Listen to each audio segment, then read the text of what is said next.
മഹിൻ എന്ന് പറയുന്ന ആളിനെ നിങ്ങൾ ഇങ്ങോട്ട് കയറ്റിവിട്ടത് നിങ്ങൾ ഫണ്ട് കൊടുത്താണ്, ഏതെങ്കിലും ഹിഡൻ അജണ്ട വെച്ചിട്ടാണ് എങ്കിൽ ഡോക്ടർ ആരിഫ് ഹുസൈൻ വന്നതും അങ്ങനെ തന്നെയാണെന്ന് കരുതിക്കോളൂ. ഇനി അതല്ല, മഹിൻ വന്നത് നല്ല ഉദ്ദേശത്തോടു കൂടി ഒരു ട്രാവലിംഗ് മാത്രമായിരുന്നു എന്നതായിരുന്നെങ്കിൽ ഡോക്ടർ ആരിഫ് ഹുസൈനും നല്ല ഉദ്ദേശത്തോടാണ് വന്നത്.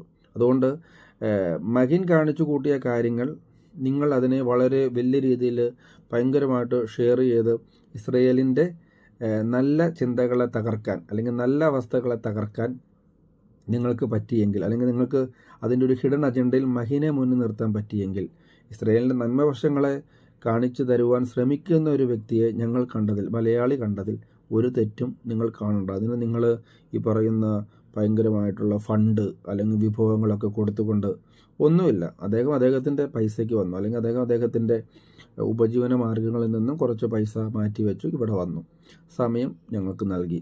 നൽകിയെങ്കിൽ ഞങ്ങൾ വലിയ ഭയങ്കരമായൊരു പ്രോഗ്രാമൊന്നും അല്ല നടത്തിയത്, ചെറിയൊരു മീറ്റിംഗ്. അതായത് കെയർ ഗിവേഴ്സിനെയൊക്കെ സംബന്ധിച്ച് ശനിയാഴ്ച ദിവസം വണ്ടി സൗകര്യങ്ങളോ ഒന്നും തന്നെ ഉണ്ടാവത്തില്ല. യഥാർത്ഥ നോയമ്പ് എടുക്കുന്നത് ജൂയിഷാണ് കേട്ടോ, യഥാർത്ഥ നോയമ്പ്. അത് വെള്ളിയാഴ്ച വൈകിട്ട് തൊട്ട് ശനിയാഴ്ച വരെ. ബാക്കി ക്രിസ്ത്യൻസ് ഒന്നും അങ്ങനെ എടുക്കുന്നതായിട്ട് കണ്ടിട്ടില്ല. പിന്നെ ഇതിൻ്റെ അകത്ത് ഈ ക്രിസംഗി എന്നൊന്നും പറയേണ്ട കാര്യമില്ല, അതുകൊണ്ട് എടുത്തു പറയുകയാണ്. ഇപ്പോൾ ഈ പറയുന്ന കേരളത്തിലെ എത്ര പള്ളിക്കാരും എത്ര അച്ഛന്മാരും അല്ലെങ്കിൽ എത്ര രൂപത അധ്യക്ഷന്മാരും ഇസ്രായേലിന് വേണ്ടി തെരുവീതിയിൽ ഇറങ്ങിയിട്ടുണ്ട്. എന്നാൽ ഹമാസിന് വേണ്ടി തെരുവീതിയിൽ ഇറങ്ങിയിട്ടുള്ള നമ്മുടെ മലപ്പുറം അല്ലെങ്കിൽ അങ്ങനെയുള്ള മുസ്ലിംസ് ഉണ്ട്.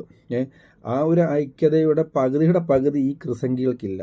ഞാൻ ക്രിസ്ത്യാനിയായിട്ടൊന്നുമല്ല ഞാൻ ജീവിക്കുന്നത്, ഞാൻ ക്രിസ്ത്യാനിയാണെന്ന് ഞാൻ പറയത്തുമില്ല.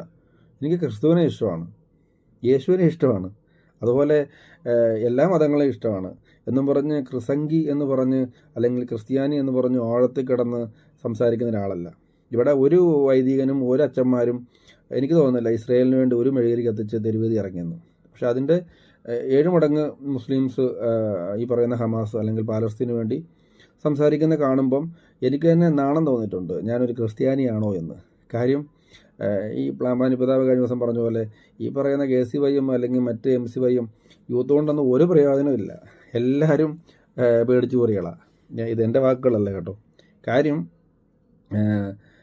ഒരു ദിവസം 10 തവണയെങ്കിലും ഒരു വൈദികൻ അല്ലെങ്കിൽ ഒരു അച്ഛൻ അല്ലെങ്കിൽ ഒരു ആൾക്കാർ ഇസ്രായേൽ എന്ന വാക്ക് പറയും. ബൈബിൾ വായിക്കുന്നവരല്ല ഇസ്രായേൽ എന്ന് പറയും. പക്ഷേ കഴിഞ്ഞ ഒരു വർഷമായിട്ട് ഞാൻ ഒബ്സർവ് ചെയ്തതിനകത്ത് ഇസ്രായേലിന് വേണ്ടി പ്രാർത്ഥിക്കുന്ന അല്ലെങ്കിൽ ഒരു കൂട്ടായ്മ അല്ലെങ്കിൽ ഒരു അഖണ്ഡ പ്രാർത്ഥന അല്ലെങ്കിൽ ഒരു മെഴുകുതിരി പ്രാർത്ഥന ഒന്നും നമ്മൾ കണ്ടിട്ടില്ല.